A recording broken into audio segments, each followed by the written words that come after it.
اللہ کی توفیق سے آج کا یہ 5واں درس ہے۔ اس سے قبل وضو سے متعلق احکام و مسائل آپ کے سامنے رکھے گئے۔ اللہ سے دعا ہے کہ العالمین ہم سب کو یاد رکھنے اور اس کو اپنی زندگی میں برتنے کی اللہ توفیق عطا فرمائے۔ آج جو ہم جانیں گے وہ تیمم سے متعلق احکام و مسائل، اور اسی طرح سے نواقض وضو اور تیمم، کن کاموں سے ہمارا وضو ٹوٹ جاتا ہے، تیمم باطل ہو جاتا ہے، یہ بھی جاننا ہمارے لیے بہت ضروری ہے۔ اس لیے کہ ہمارے معاشرے میں لا علمی کی وجہ سے بہت ساری چیزوں کو نواقض وضو میں لوگ شمار کرتے ہیں اور اس کی وجہ سے وضو کرتے ہیں، اور کئی ساری ایسی چیزیں ہیں جو واقعی نواقض وضو ہیں لیکن اس کو لوگ سمجھتے نہیں ہیں۔ میں نے جو آیت پڑھی ہے سورہ نساء کی آیت نمبر 43 ہے، 43۔ اللہ فرماتے ہیں وَإِن كُنتُم مَرَضَىٰ، اگر تم بیمار ہو جاؤ، او علی سفرن، یا سفر پہ ہو، او جاء احد منکم الغائط، یا اسی طرح سے تم میں سے کوئی شخص قضائے حاجت کر کے آئے یعنی پیشاب پیخانہ کر کے آئے، او لامستم النساء، یا اسی طرح سے تم میں سے کوئی اپنے عورت کو چھوئے یعنی اس کے ساتھ ہم بستری کر لے، فلم تجدوا ماء، اور تمہیں پانی نہ ملے، فتیمموا صعیدا طیبا، تو پاک مٹی سے تیمم کر لیا کرو۔ اور کیسے کرو؟ فامسحوا بوجوہکم وایدیکم منہ، مٹی سے اپنے ہتھیلی اور اپنے چہروں کے اوپر مل لو یا ہاتھ پھیر لو مٹی کے ساتھ۔ اس کے بعد اللہ فرماتے ان اللہ کان غفور الرحیم، اللہ رب العالمین نرمی برتنے والا مہربان ہے، بخشنے والا مہربان ہے۔ یہ سورہ نساء کی آیت نمبر 43 ہے۔ اللہ کے رسول صلی اللہ علیہ وسلم نے، صحیح مسلم کی روایت ہے کتاب المساجد میں، اللہ کے نبی صلی اللہ علیہ وسلم نے ارشاد فرمایا جعلت تربتها لنا طہورا اذا لم نجد الماء، اللہ کے نبی صلی اللہ علیہ وسلم نے فرمایا کہ پاک مٹی یا مٹی ہمارے لیے پاکی کا ذریعہ بتائی گئی ہے جب ہم پانی نہ پائیں۔ تو قرآن بھی یہ کہتا ہے سعیدن طیبہ، پاک مٹی سے تیمم کر لو، اور اسی طرح سے اللہ کے رسول صلی اللہ علیہ وسلم نے بھی مٹی کو پاکی کا ذریعہ بتایا، تو قرآن میں بھی حدیث میں بھی یہ چیز موجود ہے۔ اچھا، اب یہاں جو ہے 2-3 باتیں اور اس آیت سے جو پتہ چلتی ہیں۔ مثلا ایک آدمی بیمار ہے یا ہم بستری کیا ہوا اپنی بیوی کے ساتھ، اب اس کو کس کی ضرورت ہے؟ نہانے کی ضرورت ہے نا؟ ایک شخص جو ہے ہم بستری کیا اس کو نہانے کی ضرورت ہے، تو قرآن یہ کہتا ہے فتیمموا صعیدا طیبا، پانی نہیں مل رہا ہے تو تم تیمم کر لو پاک مٹی سے، ٹھیک ہے؟ تو پتہ یہ چلا کہ تیمم یہ وضو اور غسل دونوں میں کام آتا ہے۔ اگر ہم نے وضو کیا تو خالی وضو کے حکم میں وہ ہے، لیکن اگر ہم نے تیمم کر لیا ہے، اس کے شروط پائے جانے پر ہم نے تیمم کر لیا ہے، تو پھر ایسی صورت میں وہ تیمم ہمارے لیے کیا ہے؟ غسل بھی ہے اور وضو بھی ہے۔ اگر کسی کو طہارت کی ضرورت تھی، نہانے کی ضرورت تھی، غسل اس کے اوپر واجب تھا، لیکن پانی نہیں ملا ہے تو کیا کر لیا اس نے؟ تیمم کر لیا۔ تو وہ تیمم کیا ہو جائے گا؟ اس کے لیے وضو کا بھی کام دے گا، اس کے لیے غسل کا بھی کام دے گا۔ ایسا نہیں ہے کہ غسل کے لیے الگ سے ایک تیمم کرو اور پھر نماز پڑھنے کے لیے الگ تیمم کرو، نہیں، ایک ہی بار آپ تیمم کریں گے، وہ آپ کا نہانا بھی ہو جائے گا اور آپ کا وضو بھی ہو جائے گا، ٹھیک ہے؟ اور وہ سارے کام آپ کر سکتے ہیں جو ایک نہایا ہوا باوضو انسان کر سکتا ہے، ٹھیک ہے؟ وہ سارے کام آپ کے لیے جائز ہو جائیں گے۔ تیمم کا طریقہ کیا ہے؟ صحیح بخاری میں کتاب التیمم میں امام بخاری رحمۃ اللہ علیہ نے باب التیمم ضربتن کہ تیمم میں زمین پر صرف ایک مرتبہ ہاتھ مار لینا کافی ہے، ایسا باب باندھا ہے امام بخاری رحمۃ اللہ علیہ نے۔ اور یہ باب کیا ہوتا؟ دعویٰ ہوتا ہے، ایک بار زمین پہ ہاتھ مارنا ہے، پاک مٹی پہ، ٹھیک ہے، ہاتھ مارنا ہے۔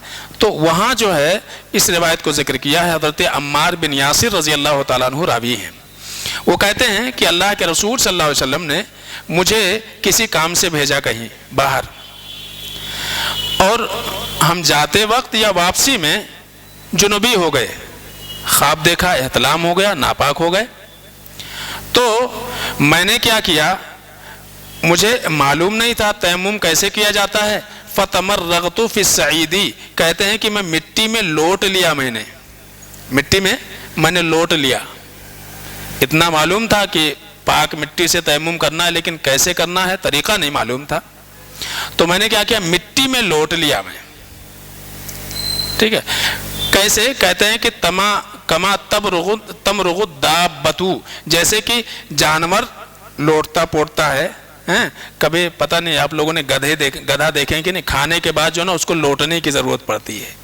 ٹھیک ہے، وہ زمین میں لوٹتا ہے تو اس کا کھانا ہضم ہو جاتا ہے. تو کہتے ہیں کہ جیسے ایک جانور زمین میں مٹی میں لوٹتا ہے.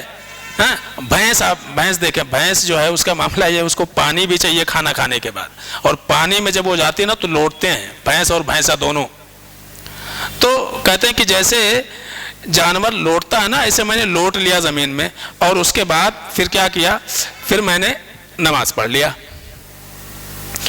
لیکن جب واپس آیا سفر سے، فذکرت ذلک للنبی صلی اللہ علیہ وسلم، یہ تھے صحابہ، کہ میں نے جو کچھ کر لیا لیکن کیا تھا پتہ نہیں تھا مجھے. تو میں نے اللہ کے نبی صلی اللہ علیہ وسلم سے ذکر کیا کہ میرے ساتھ ایسا ایسا معاملہ ہوا تھا، تو میں نے ایسا کام کیا ہے. ٹھیک ہے، اللہ کے رسول صلی اللہ علیہ وسلم کے سامنے اپنے عمل کو رکھ دیا. تو کہتے ہیں کہ اللہ کے نبی صلی اللہ علیہ وسلم نے فرمایا انما یکفیک ان تصنع ہکذا. اللہ کے نبی صلی اللہ علیہ وسلم نے فرمایا کہ اتنا سب کرنے کی ضرورت تم کو نہیں تھی، خالی یہ کر لیتے تھے. کیا کر لیتے تھے؟ آگے اللہ کے نبی صلی اللہ علیہ وسلم نے بیان فرمایا. آپ نے فرمایا فضرب بکفہ ضربۃ، راوی کہتے ہیں اللہ کے نبی صلی اللہ علیہ وسلم نے اپنے ہتھیلی کو زمین پہ مارا. اس کے بعد ثم نفضھا، پھر اللہ کے نبی صلی اللہ علیہ وسلم نے دیکھا مٹی زیادہ لگ گئی ہے، تو آپ نے کیا کیا، پھونک مار لیا اس کے اوپر کہ مٹی اڑ جائے.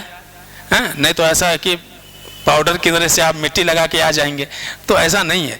آپ نے ہاتھ مارا، زیادہ مٹی لگ گئی تو آپ نے کیا کیا، پھونک مار لیا.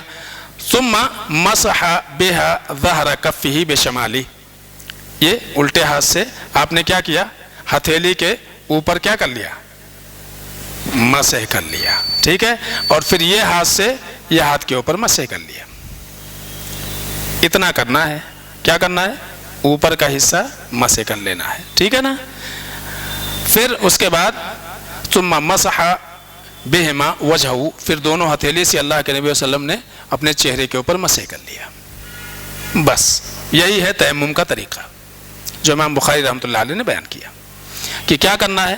ہتھیلی کو مٹی پر مارنا ہے، مٹی زیادہ لگ جائے تو پھونک مارنا ہے، نہیں اگر زیادہ لگے ہوا ہے، کمی لگے ہوا ہے، دکھائی نہیں دے رہا ہے تو پھونک مارنے کی ضرورت نہیں ہے. ایسا نہ سمجھے کہ بھائی مٹی لگا کے پھر پھونک ہی مارنا ہے.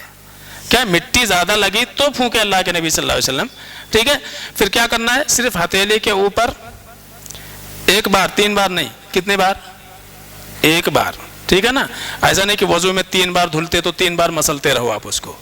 کتنی بار کرنا ہے؟ ایک ہی بار کرنا ہے. ایک ہی بار زمین پہ ہاتھ مارنا ہے، زیادہ لگے تو پھونکنا ہے، نہیں زیادہ لگا تو کوئی بات نہیں. پھر اس کے بعد ہتھیلی پہ پھیر لینا اور چہرے کے اوپر پھیر لینا ہے. بسم اللہ کر لیں، پھر یہ کر لیں، اور اس کے بعد وضو کے بعد کی دعا پڑھ لیں. یاد رکھیے، یعنی آپ کیا کر رہے ہیں، تیمم کر رہے ہیں، یعنی یہ کیا ہے، آپ کا وضو ہے. تو اسی لیے جیسے وضو سے پہلے کیا ہے، نیت ضروری ہے اور بسم اللہ پڑھنا چاہیے. اسی طرح سے وضو کے بعد ہم وضو کے بعد کی دعا پڑھتے ہیں تو تیمم کے بعد بھی وہی دعا پڑھیں گے جو وضو کے بعد پڑھی جاتی ہے. کیا ہے وہ؟ اشہد ان لا الہ الا اللہ وحدہ لا شریک لہ واشہد ان محمدا عبدہ ورسولہ. کیا فائدہ ہے اس کا؟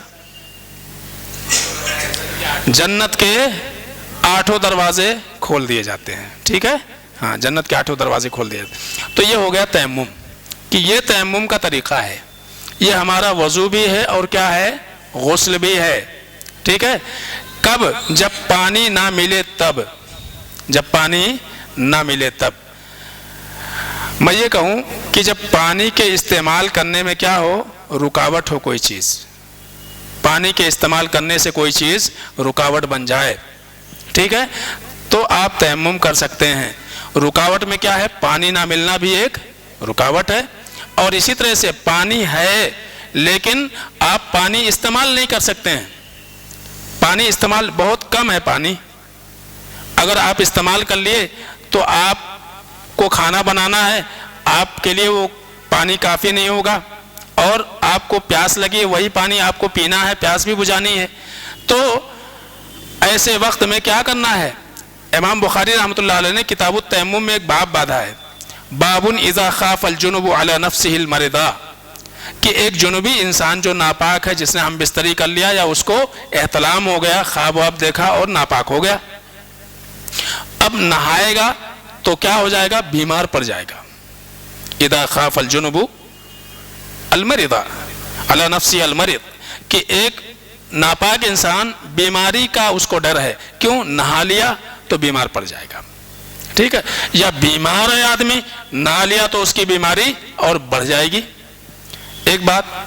اول موتا، یا مر جانے کا ڈر ہے، او خاف العطشا، یا پانی اتنا کم ہے کہ اگر وضو کر لے تو کیا ہو جائے گا؟ پیاسا رہ جائے گا، پھر پانی دوسرا کچھ ہے نہیں پینے کے لیے اس کے پاس، تیمم، تو امام بخاری رحمۃ اللہ علیہ کہتے ہیں کہ وہ تیمم کرے گا۔ دلیل میں حضرت عمر بن عاص رضی اللہ تعالیٰ عنہ کا ایک واقعہ انہوں نے ذکر کیا ہے، کہتے ہیں کہ عمر بن عاص رضی اللہ تعالیٰ عنہ جنوبی ہو گئے اور رات بڑی سرد تھی، بہت سرد رات تھی، فی لیلۃ باردۃ، کہتے ہیں کہ رات بہت زیادہ سرد تھی۔ اب آج کے طرح سے ہیٹر وغیرہ تو تھا نہیں، ٹھیک ہے، کہ پانی گرم کر لیں، یا گیزر وغیرہ لگا تھا، ایسا کچھ تھا نہیں اس زمانے میں، تو رات بڑی سرد تھی، بہت ٹھنڈی رات تھی، فتیمما، انہوں نے کیا، نماز کا وقت تھا، تیمم کر لیا اور پھر نماز پڑھی، وَتَلَا، اور یہ آیت انہوں نے پڑھی، کون سی آیت؟ وَلَا تَقْتُلُوا أَنفُسَكُمْ، اے لوگو اپنے آپ کو ہلاکت میں مت ڈالو یا اپنے آپ کو مت مارو، ان اللہ کان بکم رحیما، اس لیے کہ اللہ رب العالمین تمہارے اوپر کیا ہے؟ مہربان ہے۔ اور پھر وہیں پر بس نہیں کیا، یہ بھی آئے اللہ کے نبی صلی اللہ علیہ وسلم کے پاس، اور فذکر للنبی صلی اللہ علیہ وسلم، اللہ کے نبی صلی اللہ علیہ وسلم سے اس کا ذکر بھی کیا، اللہ کے رسول صلی اللہ علیہ وسلم جنوبی ہو گیا تھا اور پانی گرم کرنے کا کوئی طریقہ نہیں تھا، ہمارے پاس کوئی وسیلہ نہیں تھا، تو میں نے کیا کیا؟ تیمم کر لیا اور نماز پڑھ لی۔ راوی کہتے ہیں فلم یعنف، تو اللہ کے نبی صلی اللہ علیہ وسلم نے ان کو کچھ نہیں کہا، مانا یہ کہ کوئی ملامت نہیں کی، اللہ کے نبی صلی اللہ علیہ وسلم نے کچھ نہیں کیا۔ تو آپ صلی اللہ علیہ وسلم کا سکوت اختیار کرنا کسی عمل کو دیکھ کر کے یا کسی کی بات سن کر کے، یہ کیا ہے؟ اسی کو ہم تقریری حدیث کہتے ہیں، جس کو اللہ کے نبی صلی اللہ علیہ وسلم برقرار رکھیں، جس عمل کو، جس بات کو، اس کو ہم کہتے ہیں حدیث تقریری۔ ایک قولی ہوتا جو اللہ کے نبی صلی اللہ علیہ وسلم فرمائیں، اور ایک عملی ہوتا کہ صحابہ نے اللہ کے نبی صلی اللہ علیہ وسلم کو جو کچھ کرتے ہوئے دیکھا بیان کر دیا، اور ایک ہوتا تقریری یعنی برقرار رکھنا، اللہ کے نبی صلی اللہ علیہ وسلم نے کوئی آبجیکشن نہیں لیا، ان کو ڈانٹا نہیں، ان کو کچھ بولا نہیں، آپ نے سن لیا خالی، تو معنی یہ ہوا کہ ان کا وہ عمل کیا تھا؟ صحیح تھا۔ تو اس سے بھی پتہ چلا کہ پانی کے استعمال میں کیا چیز رکاوٹ تھی؟ پانی گرم کرنے کا کوئی سادھن نہیں تھا، کوئی ذریعہ نہیں تھا، اور رات بہت سرد تھی، ٹھیک ہے۔ تب ایسے اگر اس طرح کے حالات کبھی پیدا ہو جائیں، لیکن ایک یہ ہے کہ ہم کو معلوم ہے کہ پانی گرم کرنے کا سادھن ہمارے پاس نہیں ہے، اور پھر جان بوجھ کر کے ہم بستری کر رہے ہیں، سمجھ رہے نا؟ ہاں، تو اس میں آپ دیکھیے امام بخاری ہی میں، صحیح بخاری ہی کے اندر عبداللہ بن مسعود رضی اللہ تعالیٰ عنہ وغیرہ کا قول موجود ہے، وہاں پہ اثر موجود ہے، وہ نہیں مانتے تھے، وہ نہیں مانتے تھے۔ تو بہرحال کہنے کا مقصد یہ ہے کہ ایک آدمی جنوبی ہو گیا، نہ چاہتے ہوئے بھی اس کے ساتھ ہو گیا، اور پانی گرم کرنے کا کوئی ذریعہ نہیں ہے، کوئی وسیلہ نہیں ہے، تو ایسے وقت میں وہ کیا کر لے گا؟ تیمم کر لے گا، اور تیمم کر کے نماز پڑھے گا۔ وہ تیمم اس کے لیے وضو بھی ہے اور غسل بھی ہے، ٹھیک ہے۔ یا میں نے کہا کہ بیماری، وہ انسان بیمار ہے، مریض ہے، احتلام ہو گیا، اس کو ناپاک ہو گیا، نماز تو پڑھنا ہے، پانی گرم کرنے کا سادھن بھی ہے، لیکن نہائے گا تو کیا ہو جائے گا؟ وہ اور اس کی بیماری بڑھ جائے گی، تب ایسے وقت میں وہ تیمم کر سکتا ہے۔ یا اسی طرح سے کوئی انسان زخمی ہے، اگر پانی اس زخم کے اوپر پڑا تو وہ زخم خراب ہو جائے گا، اچھا نہیں ہوگا، ٹھیک ہے، تو ایسے وقت میں وہ کیا کرے گا؟ تیمم کر لے گا۔ یا اسی طرح سے ہاتھ میں پٹی بدھی ہوئی ہے، پورے بدن میں ایکسیڈنٹ ہو گیا، چوٹ لگ گئی، ہاتھ میں پٹی بدھے ہوا ہے، وضو نہیں کر سکتا، اعضائے وضو پورا اس کا ڈھکے ہوا ہے، پٹی بدھی ہوئی ہے، چہرے پہ لگا ہوا ہے، ہاتھ پہ لگے ہوا ہے، پیر پہ پٹی بدھی ہوئی ہے، وضو نہیں کر سکتا ہے،